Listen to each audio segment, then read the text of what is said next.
সবাই কেমন আছেন? আশা করছি সবাই খুব ভালো আছেন। চলে এসেছি আজকে একটা নতুন ভিডিওর সাথে আপনাদের কাছে। আজকে যে ভিডিওটা শেয়ার করতে চলেছি, এটা হচ্ছে কালীঘাটে অবস্থিত জেল মিউজিয়াম। জেল মিউজিয়াম সম্পর্কে একটুখানি বলি, এটা হচ্ছে আলিপুর জেল। এখানে কিন্তু কয়েক বছর আগেও কয়েদিরা ছিল। বর্তমানে এটাকে ডেকোরেশন করে কয়েদিদের মুভ করে এইটাকে একটা মিউজিয়ামের আকার দেওয়া হয়েছে এবং বর্তমানে এটা জনসাধারণের জন্য খুলে দেওয়া হয়েছে। তো চলুন এবার আমরা ভেতরে ঢুকবো। এইটা দিয়ে সোজা চলে গেলেই কিন্তু বাঁ দিকে আপনাদের টিকিট ঘর পড়বে, আর এখানে টিকিটের মূল্য হচ্ছে পার হেড 30 টাকা করে। তো আমাদের টিকিট কাটা হয়ে গেছে, এবার আমরা ভেতরে চলে এসেছি। এই মিউজিয়ামটা হওয়ার পর আমি এখানে প্রথমবার এসেছি। প্রথমবার এলেও আমার এখানে ঢোকার মুখে গায়ে একটুখানি কাটা দিয়েই উঠছিল যে বর্তমানে এটা এখন মিউজিয়ামের আকার নিয়েছে ঠিক কথা, কিন্তু কয়েক বছর আগেও এটা একটা জেল ছিল। মানে এখানে বিভিন্ন বন্দীদের, কয়েদিদের এখানেই রাখা হতো। তবে ভেতরে ঢুকে একটুখানি ভালো লাগলো এই কারণেই, ভেতরটা কিন্তু বেশ সুন্দর ফুলের গাছ, আর চারপাশটা কিন্তু খুব সুন্দর করে এরা এখন বর্তমানে সাজিয়েছে। আর এখানে দেখুন একটা কফি শপও হয়েছে। তো এই যে ওপরে এখানে একটা কফি হাউসও হয়েছে। তো এখানে দেখুন একটা ম্যাপ করা আছে, আপনারা কিন্তু এই ম্যাপটা ফলো করে কোথায় কি আছে সেটা দেখে নিতে পারেন। তো আমি ম্যাপটা এখানে দেখিয়ে দিলাম, আপনারা যদি কেউ আসতে চান তো এই ম্যাপটা ফলো করেও আপনারা যেতে পারেন।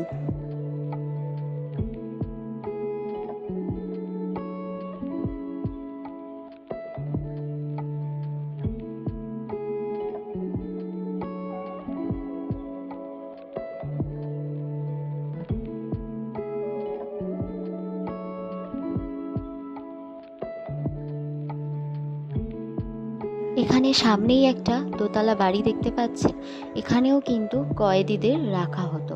এরপর আমরা এই রাস্তাটা ধরে সোজা চলে যাব। সামনে যে গ্রিন বোর্ডটা দেখতে পাচ্ছেন, এখানেও কিন্তু একটা পরপর চার্ট দেওয়া আছে কোন সেলে কাদের রাখা হয়েছিল। তো চলুন এরপর আমরা আরও সামনের দিকে এগিয়ে যাব। দেখতে পাচ্ছেন সামনের দিকে এগিয়ে যাওয়ার পরই এখানে কিন্তু ফাঁসির মঞ্চ, মানে ফাঁসির ঘর, যেখানে ফাঁসি দেওয়া হতো সেই ঘরটা আছে। আর এখানে যে নামগুলো লেখা আছে এই সেলগুলোতে এনারা ছিলেন। তো চলুন দেখতে থাকুন, পুরোটা আপনাদের সাথে শেয়ার করব। সব থেকে গায়ে কাটা দিয়ে উঠছে এই ফাঁসির মঞ্চে ঢোকার জায়গাটায়। এখানে আমি প্রথমে তো ঢুকতে চাইছিলাম নাই, তো তারপর এক প্রকার ঢুকলাম সবটা দেখার জন্য। আমি সামনে যত এগিয়ে যাচ্ছি ততই আমার গায়ে কাটা দিয়ে উঠছিল যে এরকম একটা জায়গা আমি দেখতে পাবো বা এরকম একটা জায়গায় চলে এসেছি। এখানে দেখুন পরপর তিনটে সেল আছে। তো প্রথমেই এখানে আছে দীনেশ গুপ্তর সেল। এখানে দীনেশ গুপ্তকে রাখা হয়েছিল। তো ওনার এখানে একটা স্ট্যাচুও করা আছে। ওনাকে ফাঁসিতে দেওয়ার আগে এই সেলেই এনে ওনাকে রাখা হয়েছিল, এবং পাশেই ওনাকে কী জন্য ফাঁসি দেওয়া হয়েছিল সেটাও এখানে বিস্তারিত লেখা আছে। রাইটার্স বিল্ডিং আক্রমণ এবং inspector general lieutenant colonel N S. Simpson হত্যায় দীনেশ গুপ্তর ভূমিকা ছিল বলে দীনেশ গুপ্তকে এখানে ফাঁসি দেওয়া হয়েছিল। আর এই ঘরটি হচ্ছে সেই ঘর যেখানে কিনা যাদেরকে ফাঁসি দেওয়া হতো তাদের এখানে এনে পোস্টমর্টম হতো, এবং তারা সঠিকভাবে মারা গেছে কিনা সেটা যাচাই করা হতো, এবং তাদের হাতের ও পায়ের শিরা কেটে দেওয়া হতো। আর এটাই হচ্ছে সেই ঘর। এই ঘরে তো আমি একদমই ঢুকতে পারিনি, আমার কাছে এই ঘরটা জাস্ট বিভীষিকার মতো লাগছিল। তো ওই ঘর থেকে বেরিয়ে আসার পরেই এই যে এটাই হচ্ছে সেই ফাঁসির মঞ্চ, যেটা দেখে আমার গায়ে কাঁটা দিয়ে উঠেছিল। এবং আমি এই মিউজিয়ামটা থেকে ফেরার পর সেই দিন রাতে ভালো করে জাস্ট ঘুমোতেও পারিনি। অ্যাকচুয়ালি জেল কেমন হয় বা জেলের ভেতর কেমন হয় সেটা সত্যি আমার মতো যারা সাধারণ মানুষ আছে তাদের কাছে অজানা। তো প্রথমবার গিয়ে আমি তো মানে কি বলবো, মানে কোনো ভাষায় প্রকাশ করতে পারছি না। দীনেশ গুপ্ত সেলের পাশেই কিন্তু আরও দুটো কক্ষ ছিল যেখানে কিনা কয়েদিদের আনা হতো ফাঁসি দেওয়ার আগে। ওখানে এনে তাদেরকে গীতা পাঠ করানো বা তাদের কোনো মনের ইচ্ছা, তাদের প্রিয় খাবার কি সেগুলো দেওয়ার জন্য আগের দিন তাদেরকে ওখানে এনে রাখা হতো। এখানে এই যে লিস্টটা পরপর দেওয়া আছে, এখানে যাদের যাদের ফাঁসি দেওয়া হয়েছিল তার লিস্ট এখানে দেওয়া আছে। আর এই ফাঁসির মঞ্চের ঠিক বিপরীতেই একটা দোতলা বাড়ি আছে, এই যে দোতলা বাড়িটা আপনারা দেখতে পাচ্ছেন।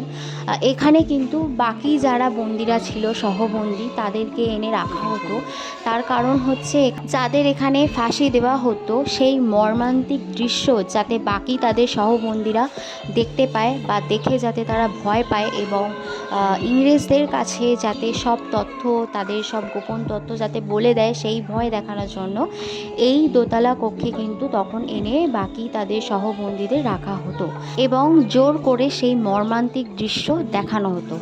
তো এই দেওয়ালটায় দেখতে পাচ্ছেন, পুরো দেওয়াল জুড়ে কিন্তু এখানে যাদের যাদের ফাঁসি দেওয়া হয়েছিল তাদের সম্পূর্ণ এখানে ডিটেলস দেওয়া আছে। আপনারা এগুলো কিন্তু চাইলে পড়ে পড়ে দেখে নিতে পারেন।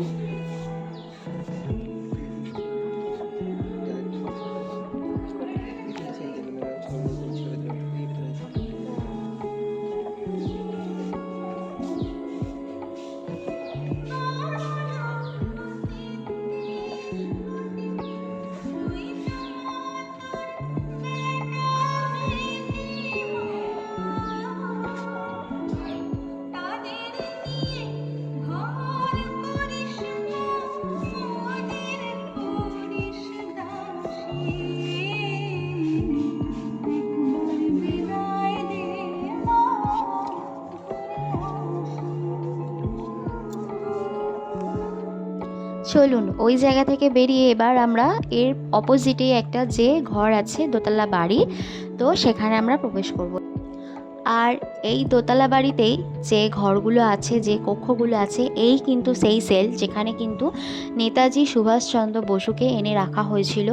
এবং আরও অনেকেই এখানে ছিল, যেমন যতীন্দ্রমোহন সেনগুপ্ত, বিধানচন্দ্র রায়, আরও অনেকেই এখানে ছিল। তো চলুন আমরা এইগুলো এবার দেখে নিই। তো এখানে ঢুকেও এখানে কিন্তু সামনেই একটা এরকম ফুলের গাছ বা এরকম সুন্দর করে একটা ডেকোরেশন করে সাজানো আছে। তো প্রথমেই এই সেলগুলো আমরা দেখে নেব।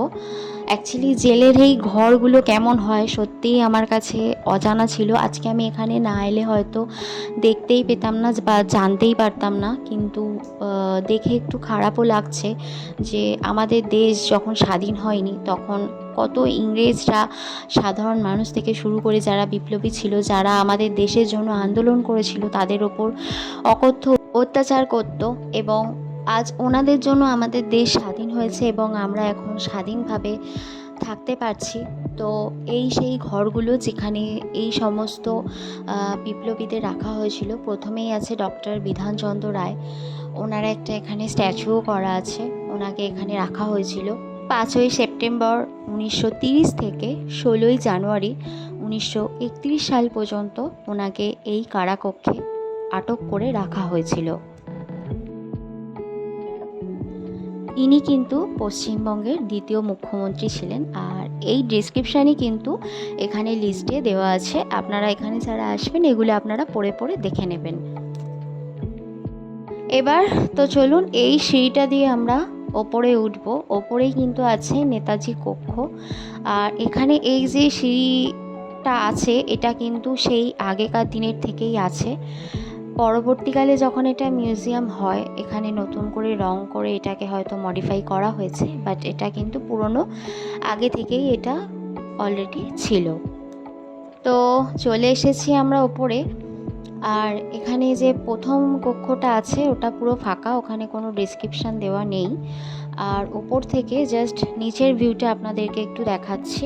এই হচ্ছে সেই দ্বিতল বাড়িটা আর সামনের ভিউটা।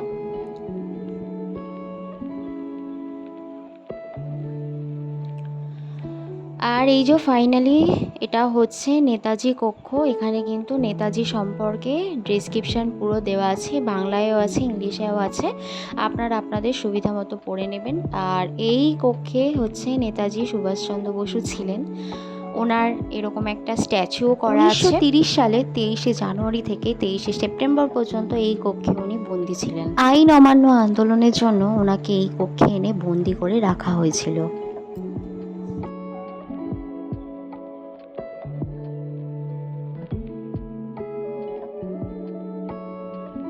সুভাষচন্দ্র বসুর পাশের সেলটাই হচ্ছে যতীন্দ্রমোহন সেনগুপ্ত সেল। এখানেও কিন্তু ওনার একটা স্ট্যাচু তৈরি করা আছে। উনি কিন্তু এই কারাকক্ষে বেশ অনেক দিন ধরেই কিন্তু বন্দি ছিলেন। পাশেই কিন্তু সেই ডেসক্রিপশন দেওয়া আছে। আর এই ওপর থেকে আমি আশেপাশে চারপাশের ভিউটা পুরোটা দেখিয়ে দিচ্ছি। এই জেলটা কিন্তু বেশ অনেকটা জায়গা জুড়ে অবস্থিত। আর এই সেই দোতলা বাড়ির সামনেটা, যেটা আমি আপনাদের এখন দেখালাম। চলুন এবার যেখানে যাব সেটা হচ্ছে নেহেরু কক্ষ। নেহেরু কক্ষ মানে বুঝতেই পারছেন, আমাদের ভারতের প্রথম প্রধানমন্ত্রী জওহরলাল নেহেরু কিন্তু এই কারাকক্ষেই বন্দী ছিলেন। এখন আমরা সেখানেই প্রবেশ করব। আর পাশেই দেখতে পাচ্ছেন ইন্দিরা গান্ধীর ছবি আছে, মানে ইন্দিরা গান্ধীর একটা স্ট্যাচু করা আছে। তো ইন্দিরা গান্ধী এখানেই তার বাবার জন্য অপেক্ষা করত। যখন দেখা করতে আসতো বাবার সাথে, এখানেই তিনি অপেক্ষা করতেন। 1934 সালে 17ই ফেব্রুয়ারি থেকে 7ই মে পর্যন্ত জওহরলাল নেহরু এই কারাকক্ষে বন্দী ছিলেন এবং উনি এই কারাকক্ষে বসে বসে যা করতেন সেই অ্যাক্টিভিটিসগুলো এখানে দেওয়ালে কিন্তু ফ্রেমের মাধ্যমে তুলে ধরা হয়েছে এবং ওনার এই একটা স্ট্যাচুও কিন্তু এখানে করা আছে। আইন অমান্য আন্দোলনের জন্য প্রায় 80 দিন কিন্তু জওহরলাল নেহরু এই কারাকক্ষে বন্দী ছিলেন এবং ওনার মেয়ে ইন্দিরা গান্ধী এই গাছের তলায় বসেই বাবার সাথে বাইরে থেকে কথোপকথন চালাতো।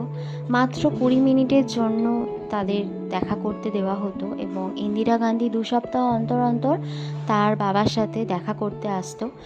আর জওহরলাল নেহরুর কক্ষের ভেতরে কিছু প্রয়োজনীয় তার জিনিস দেওয়া হয়েছিল, যেমন কাগজ, কলম, লণ্ঠন আর শোয়ার জন্য বিছানার চাদর।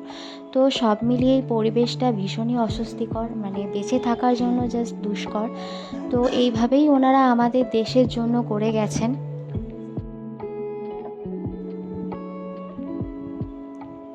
তো এরপর নেহেরু কক্ষ থেকে বেরিয়ে আমরা সামনের দিকে কিছুটা এগিয়ে এসেছি।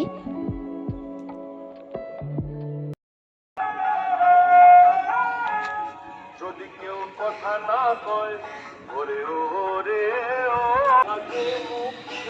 কি বিরাট বিরাট দেওয়াল দেখতে পাচ্ছেন, কি লম্বা লম্বা দেওয়াল। আমি না জাস্ট দেখে অবাক, মানে এত বড় বড় দেওয়াল, এই রকম জায়গার মধ্যে বন্দীদের আটক করে রাখা হতো। আমি খালি একটাই কথা ভাবছিলাম, মানুষ কেন অপরাধ করতো, কেন তারা খারাপ কাজ করতো, যার জন্য তাদেরকে এরকম একটা জায়গায় এনে রাখা হতো সারা জীবনের জন্য। কেউ কেউ হয়তো মৃত্যুদণ্ড পর্যন্ত পেয়েছে, কেউ কেউ হয়তো যাবজ্জীবন পেয়েছে। কেন মানুষ অপরাধ করতো যার জন্য এরকম একটা খারাপ জায়গায় তাদেরকে এনে রাখা হতো, বা খারাপ জায়গায় তারা এসে পড়তো নিজেদের আত্মীয় পরিজন, পরিবার, বন্ধু বান্ধব সব কিছু ছেড়ে। খুব খারাপ লাগছিল ভেবে। তো চলুন এবার সামনের যে সেলগুলো আছে সেখানে যাই। এটা 3 নাম্বার সেল, আগেরটা আপনারা দেখলেন। এটা হচ্ছে পুলিশ মিউজিয়াম। তো চলুন এর ভেতরে ঢুকে দেখি যে এখানে কি কি আছে।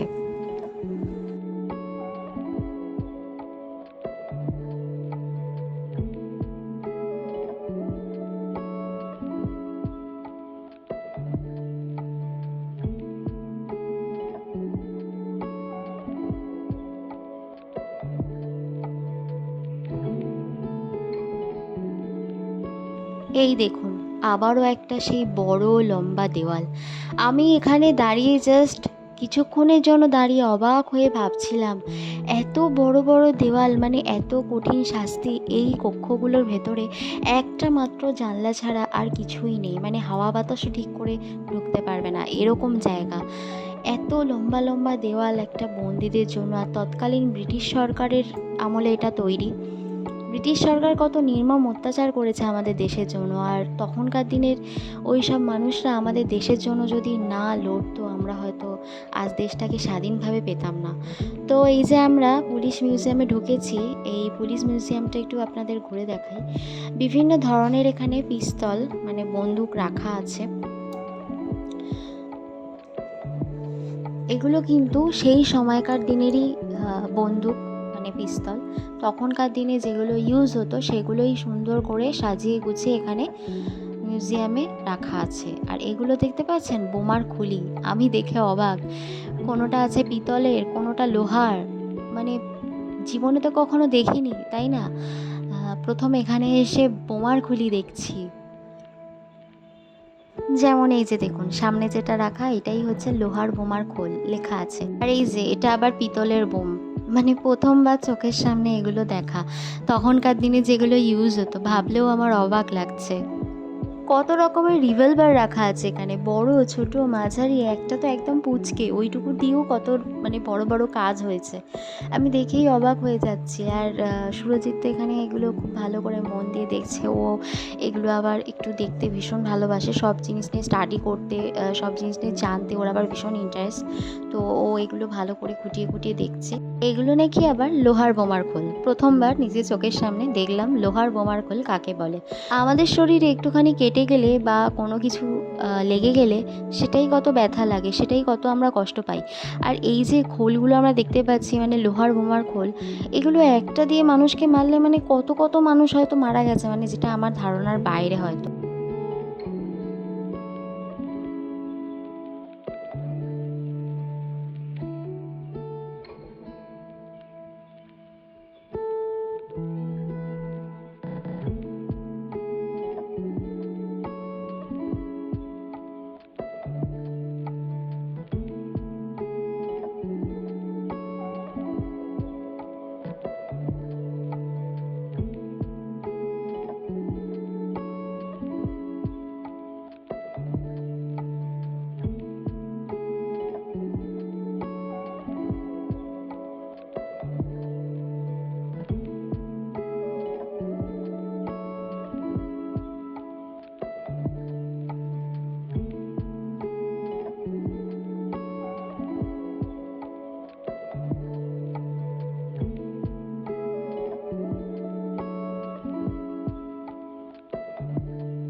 তো চলুন প্রত্যেকটা ঘর আপনাদেরকে ঘুরে দেখালাম। এবার আমরা বাইরে বেরিয়ে এসেছি।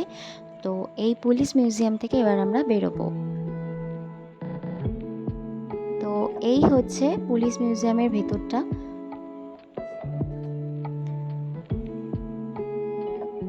এরপর আমরা ওখান থেকে বেরিয়ে এসেছি। এরপর আরেকটা নতুন জায়গায় আমরা প্রবেশ করছি। তো এটাও আপনাদের সাথে সম্পূর্ণটা শেয়ার করব। ওই দেখুন আবার একটা লম্বা বিশাল বড় দেয়াল, সেই কোন মাথা থেকে শুরু হয়েছে একদম নিচে অবধি। আমি আমার দেখে না কিছুটা বলতে পারেন ভয়ও করছিল। এখানে যাদেরকে আনা হতো তারা তো মানুষ, হয়তো কোনো অপরাধে তারা এখানে এসেছিল। কিভাবে তারা থাকতো, কিভাবে কষ্ট করে জীবনযাপন করতো। ওই যে আবারও মনে প্রশ্ন জাগছে, মানুষ কেন অপরাধ করতো। এত বড় বড় লম্বা লম্বা বিরাট বিরাট দেওয়াল, বিরাট বিরাট ঘর, এখানে সত্যিই কোনো মানুষের পক্ষে বসবাসযোগ্য নয়। তবে এই রকম জায়গাতেই কিন্তু ব্রিটিশ সরকার তৎকালীন সময়ে কত মানুষকে বন্দি করে রেখেছিল, যারা আমাদের জন্য নিজেদের প্রাণ দিয়েছে। আর চলে এসেছি আমরা নতুন আর একটা জায়গায়। এখানে সামনেই দেখতে পেলেন স্ট্যাচু করা আছে। তখনকার দিনে ইংরেজরা আমাদের ওপর কীরকম অত্যাচার চালাতো এবং সাধারণ মানুষ কিভাবে এখানে জীবনযাপন করত, এখানে তারই স্ট্যাচু তৈরি করা আছে। আর পাশেই ওই যে দেখতে পাচ্ছেন চাবুকের বাড়ি মারা হচ্ছে একটা মানুষের ওপর। শুধু যে চাবুকের বাড়ি তা নয়, এই চাবুকের গায়ে কিন্তু কাটা কাটা মতো দেওয়া আছে। আর এইটা দিয়ে মারলে কোনো সাধারণ মানুষের যে কতটা নির্মম মানে কষ্ট, কতটা যন্ত্রণা তাদেরকে সহ্য করে থাকতে হতো, সেটাই জাস্ট যখন আমি ভাবছি, জাস্ট ফিল করছি, মানে চোখে জল চলে আসছে। আর এটা কিন্তু একটা লম্বা হলঘর মতো। এখানে কিন্তু একসাথে প্রায় অনেকজন রয়েছে, সেটাই দেখানো হয়েছে। কেউ চান করছে, কেউ কাপড় কাচছে, সেটাই এখানে তুলে ধরা হয়েছে। তখনকার মানুষরা এখানে কীরকমভাবে ছিল, এখানে কীরকমভাবে থাকতো। আর পাশাপাশি দেখেছেন সিমেন্ট দিয়ে তৈরি করা আছে থাকার ব্যবস্থা। এখানেই কিন্তু এই ঘরের মধ্যেই পায়খানা, বাথরুম, চান করা সব একসাথে। কতটা কষ্ট করে মানুষকে এখানে থাকতে হয়। আর ওনারা এখানে কিভাবে ছিলেন বা কিভাবে থাকতো তারই কিন্তু এখানে পরপর স্ট্যাচু করা আছে। তো ওখান থেকে বেরিয়ে গেছি। ওখান থেকে বেরিয়ে এবার যেখানে চলে এসেছি সেটা হচ্ছে নজরুল কক্ষ, মানে কাজী নজরুল ইসলাম। ঢুকতেই কিন্তু প্রথমে এখানে ওনার একটা স্ট্যাচু তৈরি করা আছে, আর পরপর দেওয়ালে ওনার কিছু ছবি দেওয়া আছে, আর পাশেই কিন্তু ওনার বই রাখা আছে, মানে উনি যে বইগুলো লিখেছিলেন।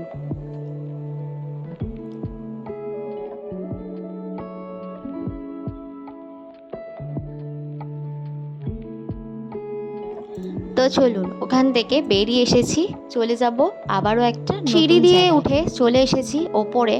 এই জায়গাটা কিন্তু একটা ভয়ঙ্কর জায়গার প্রতিফলন হিসাবে বানানো হয়েছে।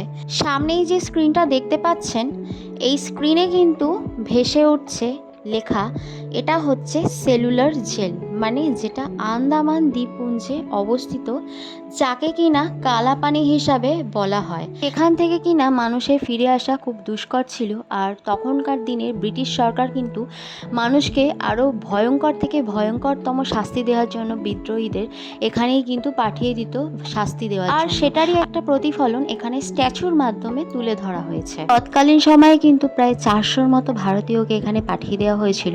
আর এই দ্বীপটা কিন্তু একদম জলের মাঝখানে, যেখান থেকে কিনা পালিয়ে আসার কোনো উপায়ই ছিল না।